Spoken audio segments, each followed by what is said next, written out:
What up, dudes? I'm back. Took a bit of a hiatus there because, life be lifing, but I am officially back and starting to make these videos again. Welcome back to myself, I guess.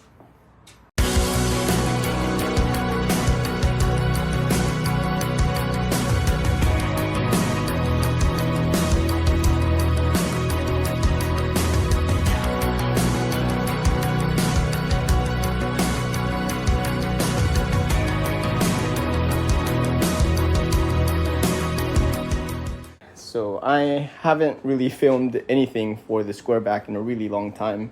The last few videos I made were off of this notchback, but Squareback, really, I checked, and the last video I made was like, I don't even know how long, 5-6 months? I don't know. Or it was whenever I fixed this from that breaking. But yeah, that's been a long time. This is a long time fix now, and I've been driving it for a while.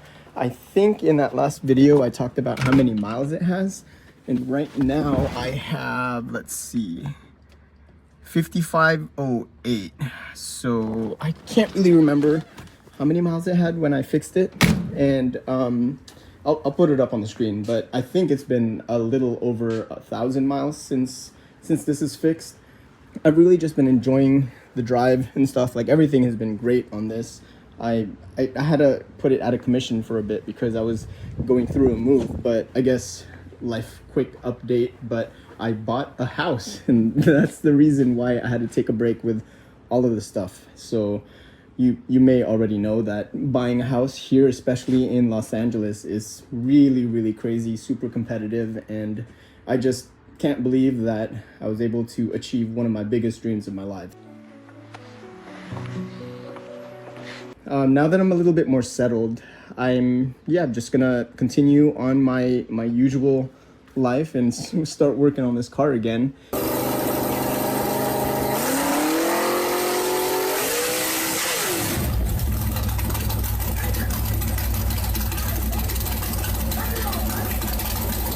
And I realized that the last video I made on this car even was episode 66. It kind of started with COVID, I guess. I mean, the first official video I made of this car, or technically anything VW, was like my oh hey, that's me. The first one, if you look at my playlist, it was like a long time lapse of when I took 2 years to rebuild the engine, and I didn't even plan on making a YouTube channel. I just kind of started it with COVID, and I think my second episode was at my last house. So when I first moved in, I don't know, it was a weird situation, but yeah, I really kind of just started recording all these videos instead of like taking pictures and posting it up to my build thread. So with this being episode 67, I think what I'm gonna do is I'm gonna go over the entire overview of this car, basically the history of it, where I got it from, how I obtained it, how I got it running and everything, the story, the full story. And then everything I've done to it so far. I mean, I've done a lot, man. Like, I think just the fact that I've done everything myself, like, I can really just look back at like how much has been done.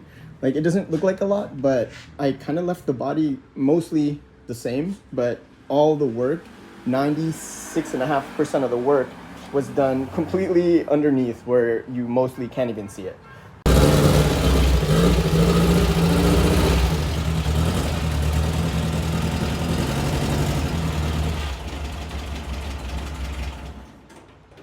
I can't really get into the very beginnings of this Squareback unless I talk about the first Squareback I had, which was another 67. You may actually see an old video that I made. That's when I sold the car, actually. I had a black 67 Squareback that I bought in Santa Monica, I think. That was the very first project car I ever bought. Really, all I did was I redid the brakes on that one. All of a sudden, I wanted to learn how to pull an engine. So I pulled that engine out of that Squareback. And that's the very first engine I ever learned how to build. From the very day that I pulled the motor apart to the day that I first fired it up was just a little over 2 years, like 25 months or something. And it was such an experience, and I took my time. I learned as much as I could. I bought so many books. I didn't even get a chance to put it back into that Squareback because that one had so much body damage. Like, it had been crashed into right here, so this was kind of like...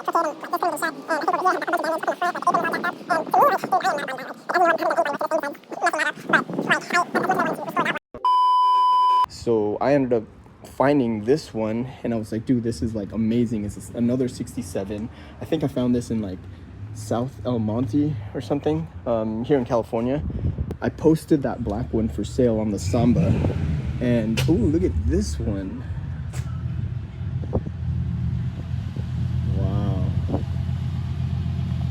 Where was I? So I sold that one. I posted it on the Samba, and I got a call when I was at work, and it turns out it was my now friend Steve. He's all the way out in Maine, and I'm in Southern California, so it's like the complete diagonal opposite side of the country.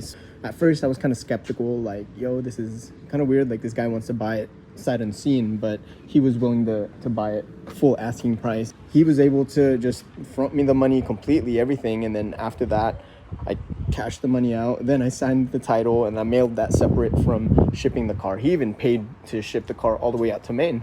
You got money. He got money. Get it all for him. They ended up restoring that Squareback, and what's crazy is Steve got married in that Squareback. So they had a sign that said like just married, and they had like cans and everything. And it's really cool that I was kind of a part of that life, their story. So pretty cool. Yeah, shouts out Steve if you're watching this. What's up, dude?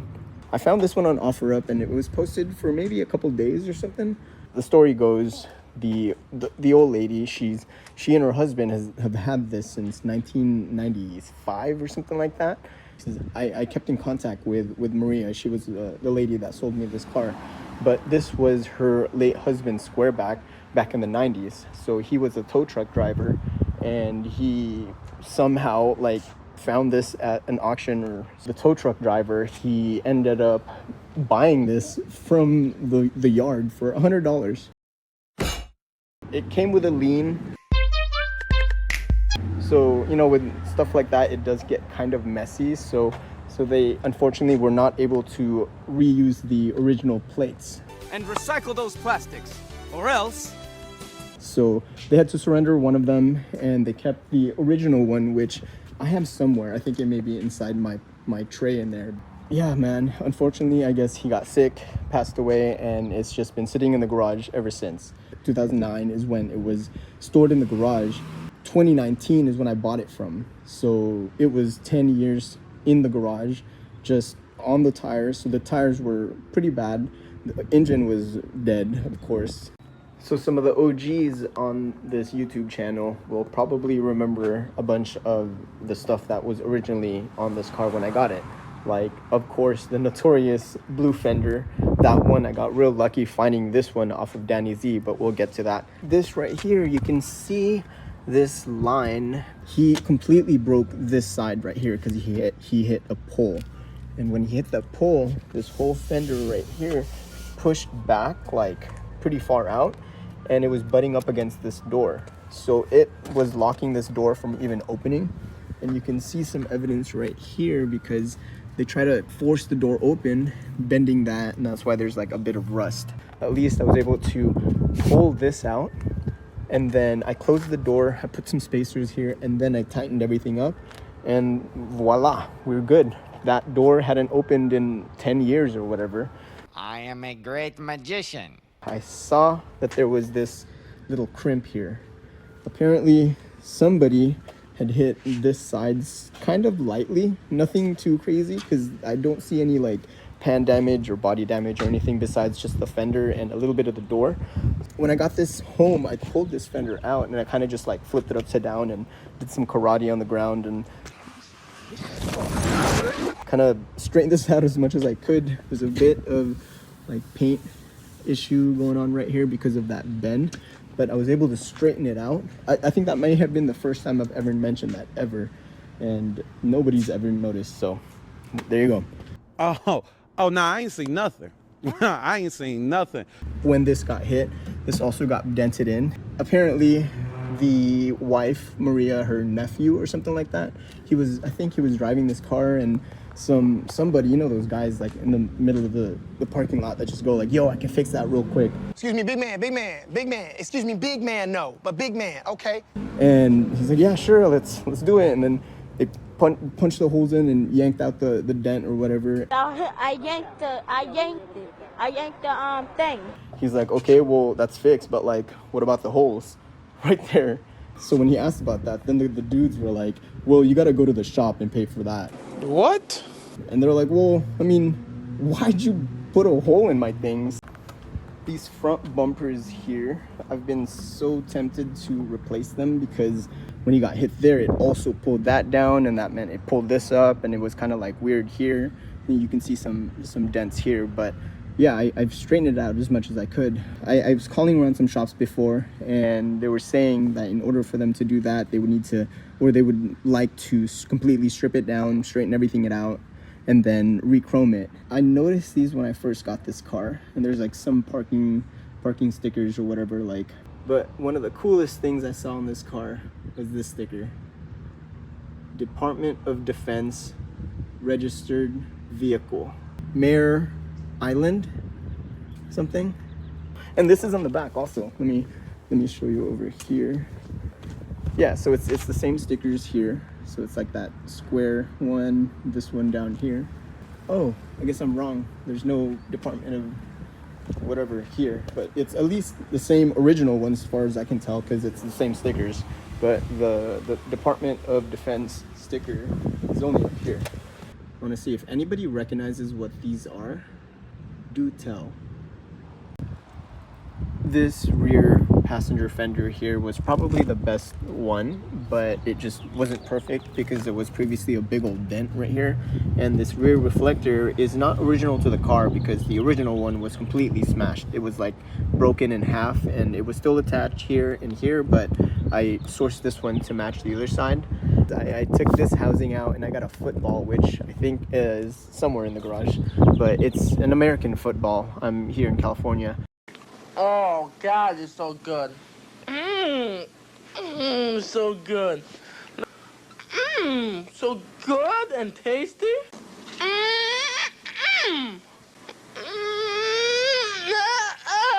That lined up completely fresh, and I even used the original seals right here. It's nice to know that these are the original panels as well. Like, this is the only one that has been replaced, and I think it's pretty cool having some history on that one too. This had been posted on the Sombra for the longest time, but I just wasn't sure exactly what color exactly it was. I just finally hit him up. Turns out it was Danny Z. Rest in peace, my guy. But I visited his shop way out in the boonies, and I brought my truck, I strapped it up to the top, and then I took a little off-road detour and kind of hung around. I think I went to Big Bear and checked out another Tacoma. I never have anything scripted. I'm just kind of talking on the fly, and if I had listed everything down, this would have taken like much longer. I'm sure I'm gonna forget stuff, but whatever, it is what it is. All the chrome trim, I bought these all from ISP West. It's the skinnier version, not the fatter ones. I think those are on a later years. That one is the original one. The chrome is all original. It came with all of that. The reverse lights on a 67. It came with that tow hitch thing that actually is pretty solid. Like, there's a tube on the inside of this bumper, and there's a separate bar that goes along with the bracket for the bumper on the body, and it bolts in the same location. So it's honestly really solid. Like, look at this. It didn't come with a ball. I got this ball from the Pomona swap meet for like $3 or something like that, and I would never ever tow with this. Like, why would I tow with this? Honestly, it's just like my shin busters, because my last garage was a lot smaller, and I would kind of like have to shimmy sometimes. And bro, imagine like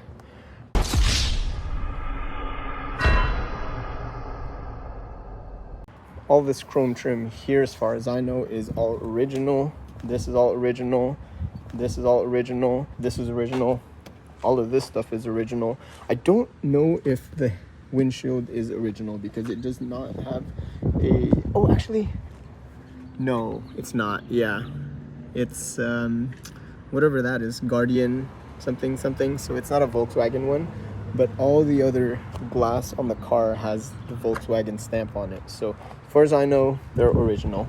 It fortunately came with a 67 passenger side mirror, because apparently these are like super rare. And right here you can see where the 67s are kind of weird because they have like weird characteristics that belong on other years, but then they only are like a combination of like plethora of parts on this car that are year specific. So one of them is apparently the passenger side.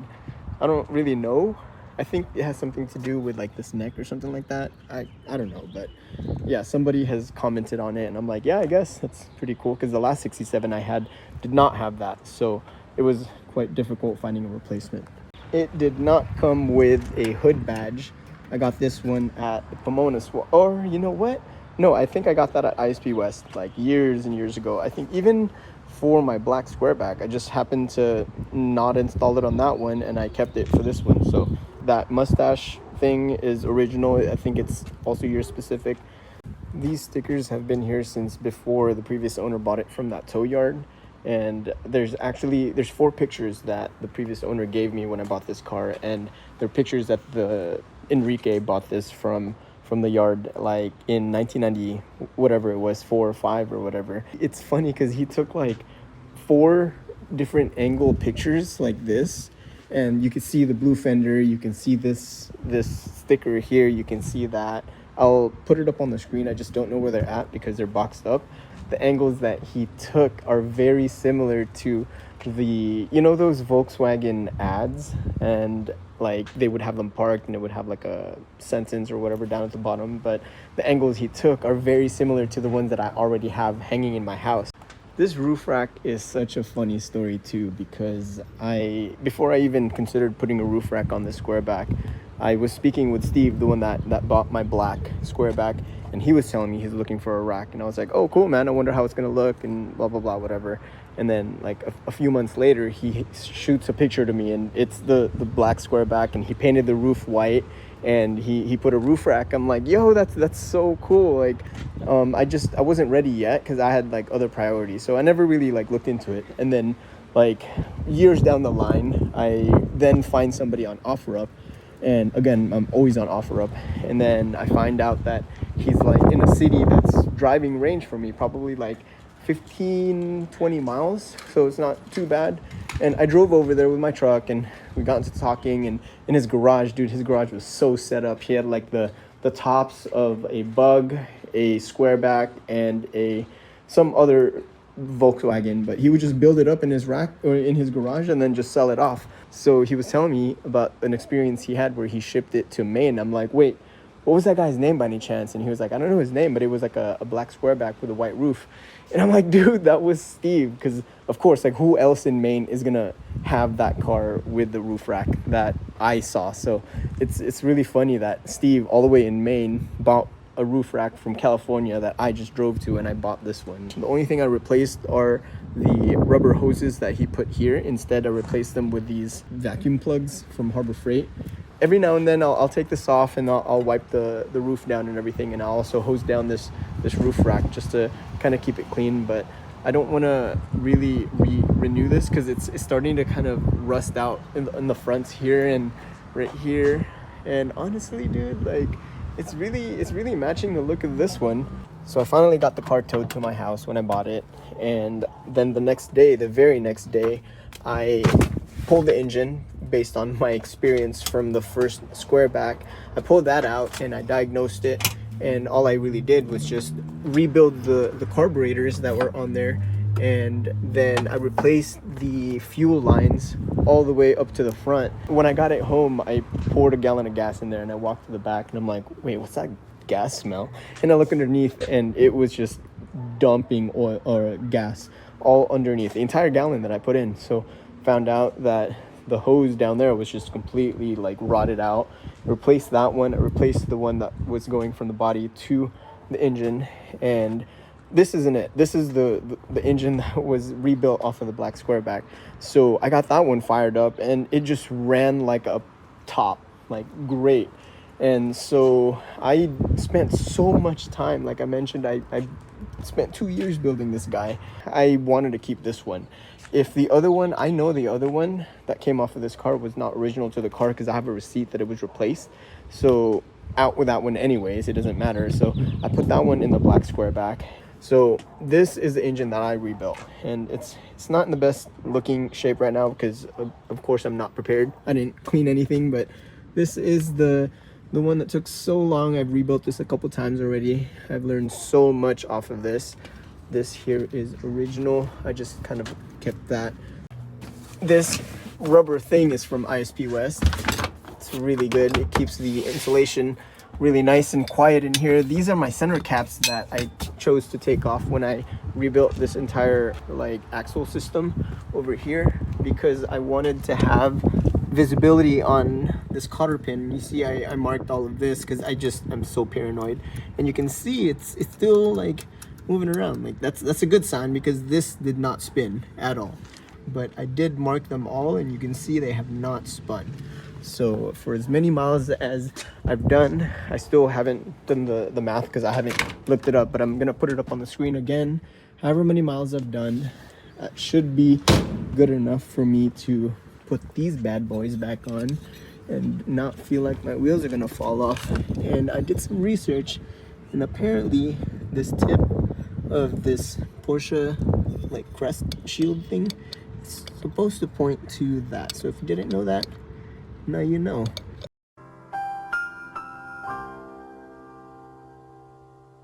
Hiya. There we go. There you go. See, bit of damage there. This big old binder right here is my like filing thing for everything that I've bought for this Squareback. I was gonna go through it, but some of it kind of shows my address, so I don't want to show that. This is the little thing that the previous owner gave me. It shows like adjusted valves and everything, like replaced spark plugs, and it kind of shows you a quick history of what's been done. See, there's adjust clutch, these door panels, this one and this one is how I met one of my good buddies right now. His name is Bill. What's up, Bill? And I still have the original door panels like all right here, because the original I can't talk. The original door panels, wow, say that like twice, like maybe me and I can't talk. But the original door panels, there we go, were there. They were intact, but the wood backing on it was really bad. It was cracking and everything, but all the vinyl was there. It was just like drooped down. I saw it on OfferUp, and I went to go meet the guy, and I didn't drive the Squareback. I forget. I think I drove like my BMW or something. I was talking to the guy, and he was showing me he had this left over from his fastback build. I'm like, oh, okay, cool, I'll take it, whatever. And then he was asking me, he's like, oh, what do you drive? And I was like, oh, I drive a 67 Square. And he was like, wait a second, Jeremy? I'm like, what? Crazy story how I just like meet people with this hobby, you know? So I still have the Z armrest, the complete one here, but the passenger side only had just the bottom portion of it, whereas the top is like broken off. And funny story, dude, it kind of sucks, to be honest, because I did find one, I think it was on Facebook or something, and I found the armrest, and I was like, wait, how come this has been on the market for so long and like nobody's grabbing it? But he posted it as a driver's side, and I'm like, heck yeah, I'm gonna drive all the way over there. I think I drove maybe like, I don't know, over an hour to get there, and he was like in the desert or whatever. And like, if you know, that Z armrest right here is kind of like a weird angle, and with it outside of the car, you walk up and you're like, oh yeah, I guess, like you couldn't really tell. So like I bought it, and I got home and I put it up, and I'm like, wait, this guy just sold me a passenger side.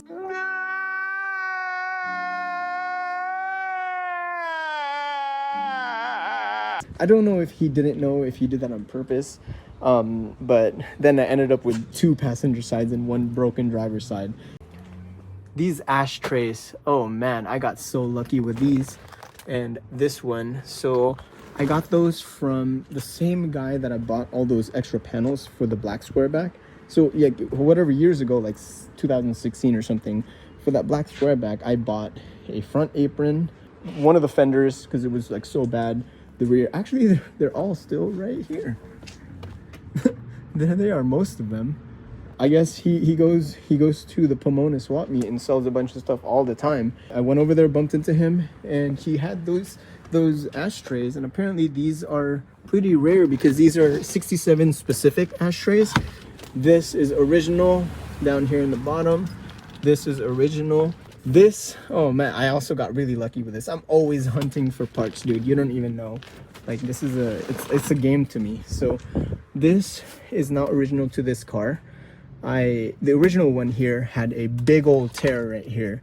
The last Squareback had the same issues. I was trying to look for the bottoms for the longest time, and the ones that I'm finding are they want to sell both, or it's a different color or whatever, until Joel from, I forget what his thing is called, but I'm gonna put it up on the screen, and every now and then he'll do road trips and he'll bring a bunch of Volkswagen parts on his trailer. One day he posted it on Facebook. He's coming down like all the way through Southern California along the coast, and I told him, I was like, hey, do you have a seat? And he's like, yeah, I got one. So he brought it with me.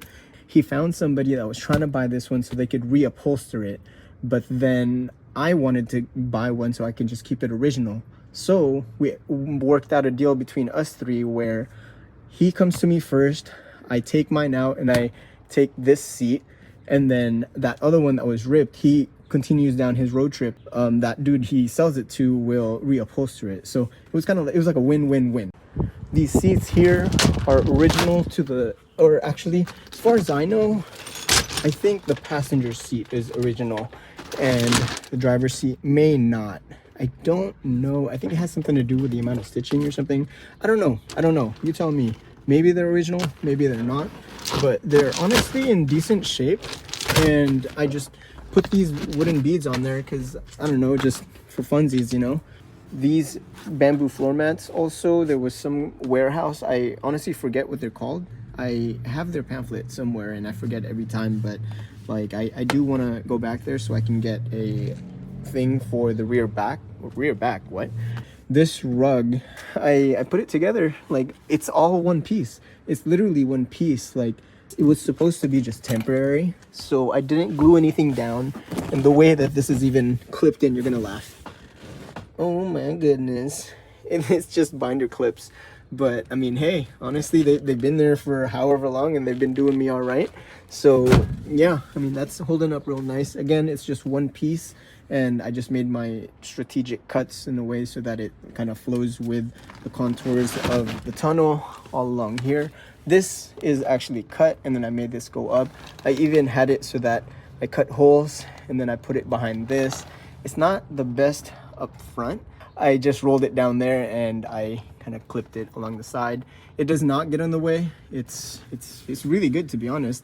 And then I have my fire extinguisher safely tucked away. It's super easy too, so if there was anything, knock on wood, because everything is wood up in here, I just yanked that bad boy and we are good. We'll save the day. Let's see, the Vans shoe, I installed that when I rebuilt the whole pedal system. There's an entire video on that one. I even have one of these USB things that is not bolted into the tunnel, it's screwed into the carpet. It's basically this guy right here, and you just open that and it's a USB-C and the quick charge, and I have it just like screwed into the side on, oh, almost just snapped my leg off. So this is just like basically hardwired into the battery, and you can turn this on anytime I want, on and off. I like to have my iPad with a magnet and just hang out like that, and that's kind of where, hey look, it's your boy. Oh wait, no, that's the back. There it is. Eee. Look at me go. I'm already just charging my phone because it keeps dying. But moving on to my dash stuff, I guess. So this dashboard, I found this on OfferUp also, and it was way up in like Redlands or something like that. It was quite far, but I was kind of desperate for a dash. I installed this one. I still have the original one. It's completely cut in the half. This is where I keep my window crank right here. Come on. So I can roll down my windows, and then same thing for the other side. I used to hang it there, but it got kind of weird, so now I just put it there just in case if somebody crashes into me, this goes straight to my skull. Perfect. This necklace I found underneath the rear seat here when I was cleaning, and I don't know if it's from the original owner, but I don't know. I just kept it there just for funsies. So this car did not come with a radio, but it came with a faceplate, which is apparently pretty rare. I was rolling around without a radio, and then I found one on OfferUp, and I got it because it was so cheap. Honestly, I think it was like $30, and I knew that it wasn't working. I just wanted something so that I can put it onto the faceplate because I already had it, you know, it just kind of worked out. This hole, I didn't drill into this because this car apparently had a bad ignition. It has, or had, I don't know, we'll see. But they rerouted the wires in there into a separate switch where I guess it's like a generic one that comes with a key that you can get from like O'Reilly's or AutoZone or whatever. But it's kind of weird because you would need to carry one key for the doors and then another key for this. And I don't even want to carry one key, so we'll get to that. But I completely gutted that out, and I wired up just this one for the starter, and I have a separate switch for my ignition, which I'm not gonna show where it's at. It's like back there somewhere. But when I have it on, then my ignition turns on, and see how there's no key, and then I press this. There it is right there. So where is it? Oh, okay. So just confirming that this ignition still works. Yeah, see? So yeah, it works. It turns on my ignition, all of that, and then I can start the car. There you go. And the thing that I'm actually really proud of is my remote start, because I really don't need keys. I just need this guy. So I turn that on and it turns that, and then I start my starter.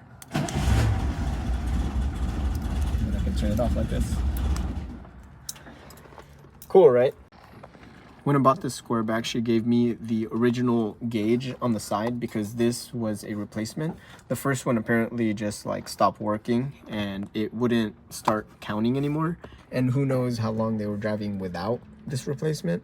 So I honestly can't tell how many miles are on this car. When I rebuilt the engine, I rewound this, or I took it apart and I turned this all to 0. So at least I'm tracking the engine. If I can't do the car, at least I'm gonna do the engine. It's a good gauge just to see how fresh the engine is and kind of monitor the health. That's why I put all these gauges here so that I can really monitor the engine. And it's not distracting to me. Like when I'm driving, that's covered like this. This is literally where my face is. So this one here is my cylinder head temperature. So when I rebuilt the engine, I kind of like machined off a bit of close to where the spark plug goes into in order for me to install like this metal bracket sensor thing, and that's hardwired directly over to this gauge here, and it tells me exactly how hot or cold the cylinder heads are. This one here is my voltmeter, but it's also a USB, but I don't really use this for the USB. I just use this for my voltmeter thing. This one here is pretty cool. This is a glow shift. The top one is your temperature, and the bottom one is your pressure, your PSI of the oil. And then this is the RPM gauge. Before I had that kind of like mounted over here on the side, but ever since I installed this, then I just put it here. This black piece right here honestly was like this random like thin sheet of metal that I just bent to shape, and then I even bent it straight like that, and I drilled a couple holes, and it kind of just works out because of the shapes of these gauges that it kind of gets small to big like that. And then it's black, so honestly I really don't really see. Look, like that's lit up when I'm driving, and that's not going to be on, but these are, and I don't even really see them. I replaced this turn signal switch right here because the original one was completely broken in half and it was dangling by the cables. So I got this one from the Samba.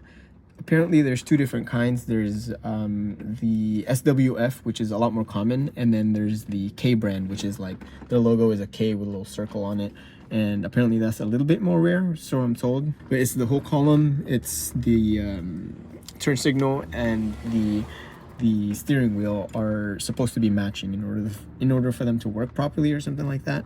I finally found this one, and then I rebuilt this column, and I wish I would have like repainted it, because man, I've seen my buddy Lionel do some work on some columns, and Like if you need some column work or some ignition work, he does an excellent job. Usually the armrests have like the handles so you can pull these doors, but because I don't have that, I put these remove before flight. I did sign an NDA, but I'm not going to go into specifics. But I did work at SpaceX for a few years back in my day. These are the remove before flights that would come off some certain parts. These ones specifically were removed off of the parts that they were actually pulling off. Like, look at how solid this is. This shifter here is probably one of my favorite parts of the like driving and shifting experience, because it just stiffened up this whole situation so much better compared to the stock one. I replaced the bushing in there from that cheap plastic one to a Delron bushing. I cleaned up the entire linkage, the transmission, the coupler, that's all replaced. This knob right here is also from my buddy Bill, so thanks again, Bill. This headliner though has seen some better days. It's the original one from 1967, and it's dry, it's crusty, it's itchy, it's probably fungal. It's got like a bunch of stains, but hey, it's still there. This whole back section here was so bad that it started drooping down, and there was like this big section that I couldn't even see behind me anymore. So instead of cutting it, I tucked it up just so it's out of the way. I have big plans to replacing this headliner by myself. I've never done that before, like most of the stuff or all of the stuff on this car, I've never done it before. But I did already buy the replacement headliner. I bought it from ISP West, and it's been boxed up. Man, I hope it's still okay, but it's been in the box for literally three years maybe. I just haven't gotten around to it, and then my whole life just like changed, so it's been put on the back burner. But we have to stay strong, brothers. We have to finish the project, finish what we started. Moving on to the underside of the Squareback. This front beam is actually not the original one from this car.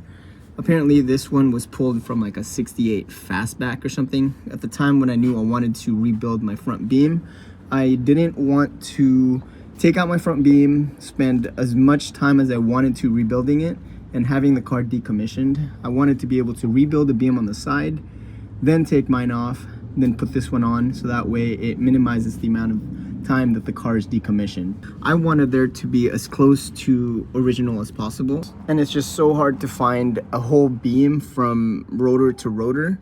I found this one, actually, it was like in South Pasadena or somewhere. It turns out it was from a shop, I think it's called like EIS or something like that, but apparently their whole warehouse burned down. So when I found this one, I met up with a dude in like the sketchiest area, and the guy was like, oh, come on in. And like I pulled my Squareback in, and it was like a building that was halfway burned down, and the roof was all like falling apart. Yo, take a look at where I'm buying these parts. In a warehouse that's been burnt down. I'm about to pull my car in to pick that up. And it was kind of funny, but like I got a pretty cool photo op out of it. That was pretty cool. Look at where I am though. Like what?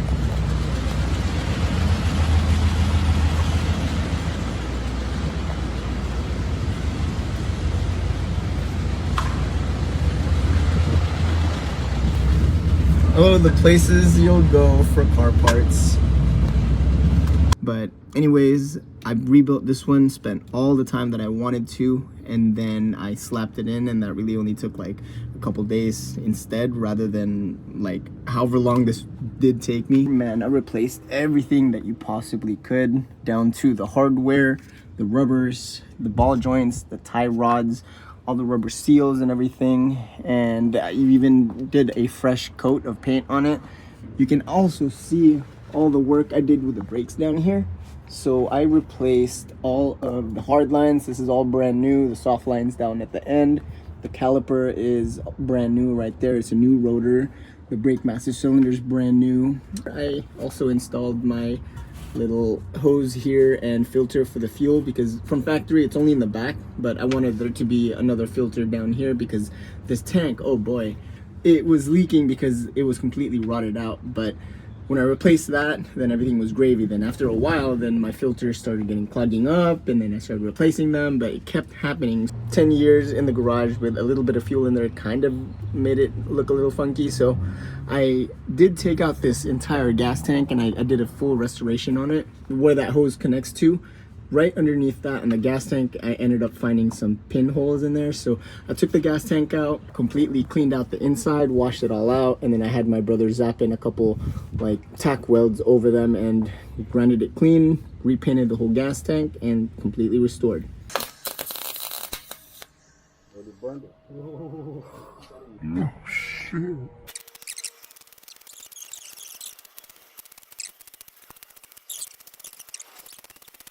Damn, boy. Damn, boy.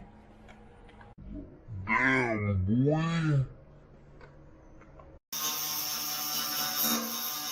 That's also a brand new steering box that I got there. Don't ask me where I got it, but it was before the tariffs. This shock here is, I think it's an empty one, but it's meant for a type 1 kingpin bug. Those are all brand new hoses. That reservoir tank thing, I dunked it in some cleaning solution and made sure it's all nice and clean.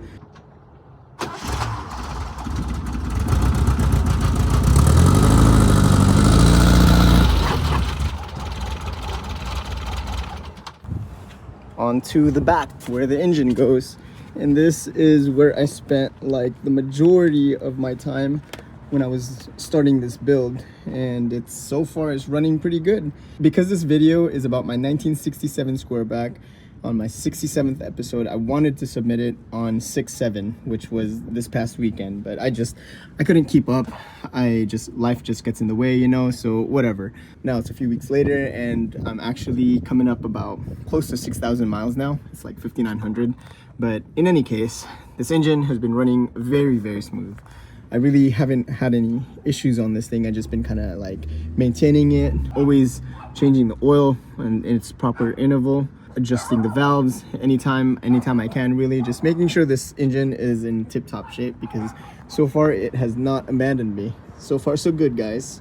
This exhaust here and the headers, I actually bought these separate. I got real lucky. Somehow I found this like 4 years ago, and I never installed it because I was rocking my original exhaust. When I found this, I just had really no plans to use it until I found this tri-mill exhaust. I found this one, of course, on OfferUp from a buddy of mine named Rafa, and he's given me a lot of stuff off of this Squareback. Like these lenses, he gave me those. He gave me this exhaust. He gave me window rubber seals for the notch. He gave me a bunch of stuff. I don't know, man, but Rafa, if you're watching this, thank you so much. You really helped this building, like, help it get to where it's at today. So yeah, thanks, buddy. Engine, I mean, yeah, whatever. We can skip that. We talk about that too much.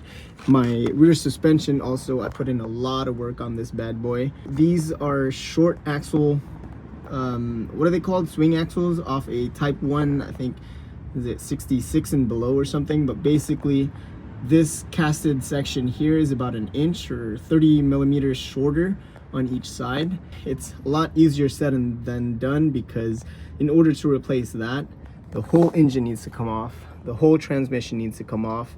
And when I did that, I pulled the subframe. I restored the subframe also completely. You can see more of these brand new brakes that I put in, like that little T fitting there that I installed some time ago, along with the hard lines. Even that rubber piece right there that goes through the cable for my heat exchangers. I know I'm not even really like rocking my heat exchangers because it's not really hooked up. Transmission, I've done a lot of work to it, like cleaned up some of these like broken studs here. I've replaced that. I've had to drill and tap and put new studs because the old ones were just getting messed up, and like I was so nervous drilling those out for the first time ever. But after you get through like one or two, you kind of start getting a little bit more confidence. When this wheel here came off during the Type 3 rally, you can see here this part right here, this casting, that's part of this axle tube. This is basically the part that saved the entire underside of my car, because it's hard to see, but once the car drops, this is literally the lowest point of the car. and I'll snap a picture of it and put it up on the screen. But the one that dragged on the ground, like half of this section was completely shaven off, and then even the shock was like hanging off by a thread. Look at how far I slid. Golly.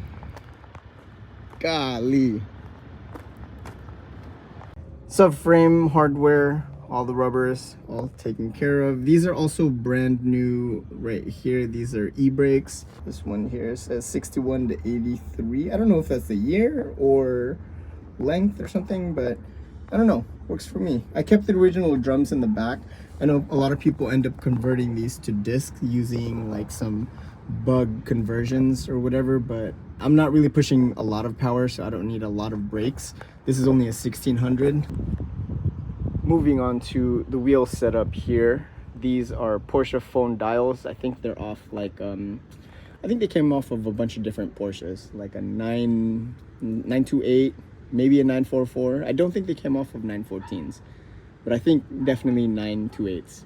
I don't know, if you know, comment. These are phone dials. These are 15x6s, and I really wanted these because of the perfect offset. I think these are like plus 53s, and the reason why I wanted it to be the highest offset as possible because I didn't want to convert my drum and my rotor to a 5-lug pattern. I really wanted to continue using the original 4x100, and I used these inch thick wheel adapters from a 4x130 to a 5x130. That way it allows me to still go back to the original 4-lug if I wanted to, or I can run the 5-lug Porsches, or I can run any other bolt pattern that allows me to fit this setup. So it kind of works for me. I know it's not really the cup of tea for everybody, but all good. This is my car. I can do what I want. But in my opinion, honestly, I think the fitment is in pretty good shape there. Like, it's nicely tucked in. I don't know if this would have been affected too much if it was IRS, because that would have been a lot straighter. But overall, I think the wheel setup here looks pretty decent. Let's get some tire sizes up in here. I think these are 155/60s up front, Continentals. And then in the rears, these are, let's see, 185/65. They're just used tires. Eventually I get some brand new ones, but I'll just kill these until I have to actually replace it. But yeah, man, this is gonna conclude this overview video of the Squareback. And man, it's been a long time since I've been in this game, and I'm really, man, this dog is going ham. But anyways, I just wanted to kind of, I'll not necessarily start over, but I just wanted to get a good base of where I am right now before I continue moving on with this build, because I still have a lot of plans I want to do. I guess, who knows, I mean, maybe one day when this car gets passed along, or I pass along, or something happens, at least whoever is going to care for this car next is going to know as much as they can about this car as possible, because I'm a big sucker for knowing as much as possible about a car. That's why I keep all these records and everything, and I can go on and on about like everything about this car. So yeah, that's kind of where I am now. So a lot of things are still going to happen. I need to replace headliner. I need to, maybe I'll eventually start fixing this. This happened when that whole wheel fell off or whatever. But yeah, man, I think that is going to conclude this video. So yep, looking forward to starting this build again, and I'll see you guys on the next one.